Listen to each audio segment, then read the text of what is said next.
কারাগার থেকে রাজপ্রাসাদ। কারাগারের অন্ধকারে বসে আছেন যুবক ইউসুফ আলাইহিসসালাম। দুই বন্দির স্বপ্নের ব্যাখ্যা দিয়েছিলেন তিনি। একজন মুক্তি পাবে, আরেকজন মৃত্যুদণ্ড পাবে। সময়ের সাথে সব সত্য হল, কিন্তু যে মুক্তি পেল সে ভুলে গেল ইউসুফ আলাইহিসসালামের কথা। বছরের পর বছর কেটে গেল। এক রাতে মিশরের বাদশাহ ভয়ঙ্কর স্বপ্ন দেখে চমকে উঠল। 7টি মোটা গরু, হঠাৎ 7টি শুকনো গরু এসে সেগুলো খেয়ে ফেলল। সবুজ শস্য, তারপর শুকনো শস্য। দরবারীরা হতবাক। হঠাৎ সেই মুক্তিপ্রাপ্ত ব্যক্তি মনে করল, কারাগারে এক সত্যবাদী যুবক আছে। সে দৌড়ে গেল কারাগারে। হে ইউসুফ, আমাদের বাঁচান! ইউসুফ আলাইহিসসালাম শান্ত কণ্ঠে বললেন, 7 বছর চাষ করবে, সঞ্চয় করবে।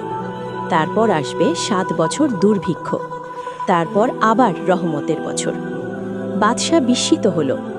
তাকে আমার কাছে আনো।